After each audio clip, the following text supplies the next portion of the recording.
ఇప్పుడు మీ జుట్టు రాలడం పూర్తిగా తగ్గిపోతుంది. ప్రిస్మోస్ బీ fall cure miracle herbal hair oil తో. హాయ్ హలో నమస్తే వెల్కమ్ టు సుమన్ టీవీ. నేను మీ శ్రీ అనుష. సో ఈ రోజుల్లో మనందరికీ లైఫ్ స్టైల్ చేంజెస్ వల్ల ఎక్కువ డెస్క్ జాబ్స్ అయిపోయి ఈవెన్ మేము కూడా ఎక్కువసేపు కూర్చొనే ఉంటాం కాబట్టి సో నెక్ పెయిన్ అలాగే C1 C2 దగ్గర ఈ పెయిన్ రావడం అనేది చాలా కామన్ అయిపోయింది. సో దీనికి ఎలాంటి లైఫ్ స్టైల్ చేంజెస్ చేసుకోవాలి, స్పైన్ సర్జన్ని కన్సల్ట్ అవ్వాలా, లేకపోతే ఎవరిని మనం కన్సల్ట్ అవ్వాలి, సో ఇలాంటి కంప్లీట్ డీటెయిల్స్ మనకు అందించడానికి ప్రెసెంట్ మనతో పాటు ఉన్నారు consultant spine surgeon doctor Aditya Goparaj గారు ఉన్నారు from care hospitals hitech city నుంచి. సార్తో మాట్లాడి కంప్లీట్ డీటెయిల్స్ తెలుసుకుందాం. నమస్తే అండి. నమస్తే అండి. కామన్ గా ఉండే ప్రాబ్లమే ఇది అవునండి. ఎవరికైనా అండ్ పిల్లల్లో కూడా చూస్తున్నాము ఈ నెక్ పెయిన్ అనేసి అవును మేడం. ఎక్కువ బ్యాగ్స్ మోయడం వల్ల కావచ్చు, Yes. మనం ఎక్కువ ఫోన్స్, Yes. ఈ నెక్ పెయిన్ కామన్ అయిపోతుంది సార్. దీనికి ఏం చేయాలంటారు, So, ప్రివెన్షన్ ఏంటి? బేసికలీ నెక్ పెయిన్ అండ్ లో బ్యాక్ పెయిన్ ఇవి వరల్డ్లో వర్క్ యాబ్సెంటీజం అంటాం. సో దీనికి మోస్ట్ కామన్ కాజ్ అండి. సో ఇది ఎందుకు వస్తుంది అండ్ దీన్ని ఎలా తగ్గించాలి, ఈ రెండు మనకు చాలా important. Neck pain and back pain మొట్టమొదటిగా మన పోస్చర్ అనేది తప్పుగా ఉండడం వల్ల వస్తుంది. దీంతో పాటుగా మనకి బ్యాక్కి తగినంత ఎక్సర్సైజ్ లేకపోవడం, అంటే ఫిజికల్ యాక్టివిటీ లేకపోవడం, దీనివల్ల ఈ రెండు కంబైన్ అయ్యి మన బ్యాక్ని వీక్ చేసేసి దాంట్లో ఉండే స్ట్రక్చర్స్ అన్నీ పాడవడం వల్ల ఈ back pain and neck pain అనేవి వస్తుంటాయి. సో యూజువల్ గా ఐటీ ఎంప్లాయీస్ వాళ్ళు ఎక్కువ డెస్క్ జాబ్ చేస్తూ ఉంటారు కదండి. అవునండి. సో వాళ్ళకుండే నెక్ పెయిన్ కనుక నెగ్లెక్ట్ చేసుకుంటే ఏమైనా ప్రాబ్లం అవుతుందంటారా? అవునండి, ఫ్యూచర్లో చాలా ప్రాబ్లమ్స్ వచ్చే అవకాశం ఉంటుంది. బేసికలీ మన నెక్లో కానీ లంబార్ స్పైన్లో కానీ స్పైన్ అంతా కూడా డిస్క్స్ ఉంటాయి, అంటే వెన్ను పూసల మధ్యలో ఉండే డిస్క్. సో ఈ షాక్ అబ్జార్బర్ అనేది ఎప్పుడైతే పాడవుతుందో ఆ షాక్ అబ్జార్బర్ యొక్క స్ట్రక్చర్ నార్మల్సీ కోల్పోయి అది బయటకి స్ప్రెడ్ అయితే కనుక ఓకే. అవి మన స్పైన్లో ఉండేవి నర్వ్స్, చేతులకి కానీ కాళ్ళకి కానీ సప్లై చేసే నర్వ్స్ ఏవైతే ఉంటాయో వాటి మీద ప్రెషర్ పెడతాయి. ఓకే. సో ఈ ప్రెషర్ అనేది ఎక్కువైతే కనుక నర్వ్స్ డ్యామేజ్ అయ్యే అవకాశం ఉంటుంది. కాబట్టి పోస్చర్ని కంట్రోల్ చేసుకుంటూ బ్యాక్ ఎక్సర్సైజ్ తోటి, నెక్ ఎక్సర్సైజెస్ తోటి, మన జనరల్ బాడీ ఫిట్నెస్ తోటి హెల్త్ని మెయింటైన్ చేసుకుంటే, బ్యాక్ యొక్క హెల్త్ని మెయింటైన్ చేసుకుంటే ఈ ప్రాబ్లమ్స్ అనేవి రావు. పోస్చర్ ని ఎలా మెయింటైన్ చేసుకోవాలి కరెక్ట్ గా అంటున్నారు? సో ఇప్పుడు ఐటీ ఎంప్లాయీస్ గురించే స్పెసిఫిక్గా మాట్లాడదాం.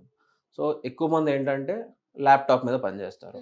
So what I suggest is laptop కంటే కూడా డెస్క్టాప్ అనేది బెటర్, ఎందుకంటే దాంట్లో మన స్క్రీన్ యొక్క హైట్ని అడ్జస్ట్ చేసుకోవడానికి అవకాశం ఉంటుంది. ఓకే. లేదు ల్యాప్టాప్ మీద చేయాలంటే కనుక వేరేగా కీబోర్డ్ కానీ లేదా వేరేగా ఒక మానిటర్ కానీ అరేంజ్ చేసుకోవాలి. ఓకే. మానిటర్ ఏ హైట్లో ఉండాలి, మనకి ఐస్ మన కళ్ళు ఏ హైట్లో ఉన్నాయో ఆ హైట్లో ఉండాలి, కిందకి ఉండకూడదు అలాగని పైకి ఉండకూడదు. కిందకి ఉంటే కనుక ఏమవుతుందంటే మనకి ముందుకి వంగడం వల్ల మన సర్వైకల్ స్పైన్ అంటే మెడలో ఉండేది అని లార్డోసిస్ ఒక విధమైన బెండ్ నార్మల్గా ఉంటుంది, కిందకి వంగడం వల్ల ఈ బెండ్ అనేది కిందకు వస్తుంది. సో ఇలా కాకుండా స్ట్రైట్గా ఉండేలాగా చూసుకోవాలి. కీబోర్డ్ అనేది ఎప్పుడైనా సరే కింద ఉండే డ్రా లెవెల్లో ఉండాలి. బాగా పైకి ఉంటే కనుక ఇలా ముందరికి వంగి తల కిందకి పెట్టి హంచ్ చేయడం వల్ల మెడలు ఈ షోల్డర్స్ అనేవి నొప్పి బాగా ఎక్కువ వస్తాయి. ఇలా ముందుకు వంగడం వల్ల మన డిస్క్స్ అనేవి తొందరగా డ్యామేజ్ అవుతాయి. దీంతో పాటుగా కూర్చునే పొజిషన్, మన చైర్ ఎలా ఉండాలి అంటే కనుక బ్యాక్ రెస్ట్ ఇంకా మన సీట్కి మధ్యలో ఉండేది మూమెంట్ ఉండకూడదు, ఫిక్స్డ్ చైర్ అనేది ఉండాలి. రెండోది పూర్తిగా వెనక్కి జరిగి కూర్చోవాలి. మనకి ఏంటంటే బ్యాక్ రెస్ట్కి మన సీట్కి మధ్యలో గ్యాప్ ఎక్కువ ఉండకూడదు.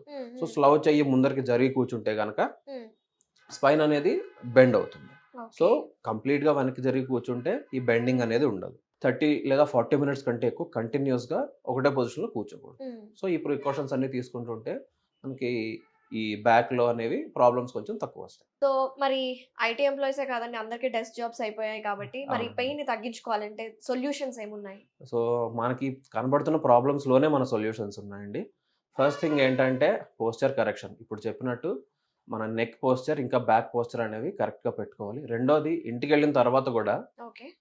ఇంట్లో కూడా మనం పని చేయాలంటే, ఆఫీస్ పని చేయాలన్నా, లేదంటే ఇంట్లో కూర్చొని టీవీ చూడాలన్నా, లేదా మొబైల్లో కొంతసేపు బ్రౌజ్ చేయాలన్నా కూడా మంచంలో ఎక్కడ కూర్చొని, మంచం మీద లేదంటే సోఫా లోపల ఎక్కడో కూరుకుపోయి కూర్చొని అబ్నార్మల్గా ఉండే మన పోస్చర్లో కనుక చేస్తే ఖచ్చితంగా బ్యాక్ అనేది పాడవుతుంది. కాబట్టి మీరు ఇంట్లో టీవీ చూడాలన్నా కూడా టేబుల్ అండ్ చైర్ వాడి సరైన పొజిషన్లో కూర్చొని టీవీ చూడడం కానీ లేదా మొబైల్ చూసుకోవడం కానీ చేయాలి.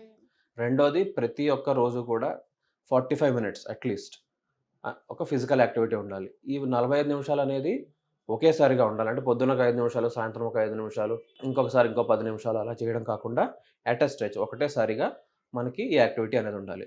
అందరం మనం స్మార్ట్ వాచెస్ పెట్టుకొని నేను 10,000 స్టెప్స్ చేశాను, 15,000 స్టెప్స్ చేశాను అనుకుంటూ ఉంటాం.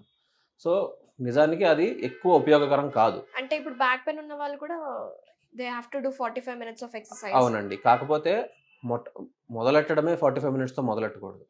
అలవాటు లేని వాళ్ళు ఏం చేయాలంటే రోజు ఒక 15-20 మినిట్స్‌తో మొదలెట్టుకొని మెల్లిమెల్లిగా ఒక వారం, 2 వారాల తర్వాత దాన్ని అరగంటకి పెంచుకొని ఇంకొక 2-3 వారాల తర్వాత 45 మినిట్స్‌కి పెంచుకోవాలి. ఒకటేసారిగా చేస్తే గనుక అలవాటు లేదు కాబట్టి మళ్ళీ ఇంకేమైనా ప్రాబ్లమ్స్ వచ్చే అవకాశం ఉంటుంది. ఓకే.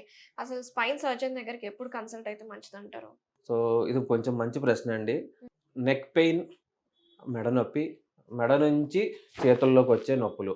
సో దీన్ని రాడిక్యులోపతి అంటాం. అలాగే నడుము నొప్పి, నడుము నుంచి కాళ్ళలోకి వచ్చే నొప్పులు, మంటలు, నడుము నుంచి పాదం దాకా వచ్చే ఈ లాగడం అనే ఇలాంటి సిమ్టమ్స్ అన్నీ ఉంటే గనక కాళ్ళకి ఉండేదాన్ని సయాటికా అంటాం చాలా కామన్‌గా. సో ఈ సిమ్టమ్స్ అనేవి అన్నిటికంటే ఎక్కువ కామన్‌గా మనం చూస్తూ ఉంటాం. ఓకే. దీంతో పాటుగా కొన్ని రెడ్ ఫ్లాగ్ సైన్స్ అంటాం. అంటే ఇవి చాలా డేంజరస్ సిమ్టమ్స్ అన్నమాట. సో ఇవి ఎలాంటివంటే మామూలుగా మనకి మెడ నొప్పి, ఇంకా లోవర్ బ్యాక్ నడుము నొప్పి వస్తుంది. ఇది కాకుండా వీపు మధ్యలో సెంటర్‌లో నొప్పి వస్తే గనక అది. దాంతో పాటుగా కాళ్ళ నొప్పులు ఉండి, దాంతో పాటు కాళ్ళలో వీక్‌నెస్ అంటే కాళ్ళలో కండరాలు ఆపోజిట్ సైడ్ నార్మల్‌గా ఉన్న కాలుతో కాకుండా ఇంకా కొంచెం వీక్‌గా ఉన్నప్పుడు. ఇంకొకటి యూరిన్ అండ్ మోషన్ కంట్రోల్ లేకపోవడం. అంటే మలమూత్రం మీద మనకి కంట్రోల్ తెలియకపోవడం. మన బ్లాడర్ నిండిందా లేదా మనకే తెలియకపోవడం. మోషన్ ఎప్పుడు వస్తుందో లేదో మనకి తెలియకపోవడం. ఇలాంటి సిమ్టమ్స్ అనే వాటిని రెడ్ ఫ్లాగ్ సైన్స్ అంటాం. సో ఇవన్నీ ఉంటే కనుక అర్జెంట్‌గా సంప్రదించాలి డాక్టర్‌ని. ఓకే. దీంతో పాటుగా క్యాన్సర్ హిస్టరీ. ఒక పేషెంట్‌కి ఎప్పుడైనా సరే ముందు క్యాన్సర్ ఉందనుకోండి. సో ఈ క్యాన్సర్ అనేది శరీరంలో ఎక్కడికైనా స్ప్రెడ్ అయ్యే అవకాశం ఉంటుంది. అలాగే స్పైన్‌కి కూడా స్ప్రెడ్ అవ్వచ్చు. ఓకే. సో ఇలాంటి పేషెంట్స్‌లో లో బ్యాక్ పెయిన్, కంటిన్యూస్‌గా పెయిన్ వస్తుంది. దాంతో పాటు పడుకున్నప్పుడు అటు ఇటు కదలడం కూడా నొప్పి ఎక్కువ అవుతుంది. ఇలాంటి కొంచెం సీరియస్ పెయిన్ ఉన్నప్పుడు మాత్రం ఖచ్చితంగా ఒక స్పైన్ సర్జన్‌ని కన్సల్ట్ చేయాలండి. Okay. Thank you so much sir. చాలా డీటెయిల్‌గా ఎక్స్‌ప్లెయిన్ చేశారు. అసలు స్పైన్ సర్జన్ ఎప్పుడు కన్సల్ట్ అవ్వాలి? ఈ అందరికీ ఉండే ఈ నెక్ ప్రాబ్లమ్‌ని ఎలా రిలీవ్ చేసుకోవాలని చాలా డీటెయిల్‌గా చెప్పారు. Thank you so much. Thank you అండి.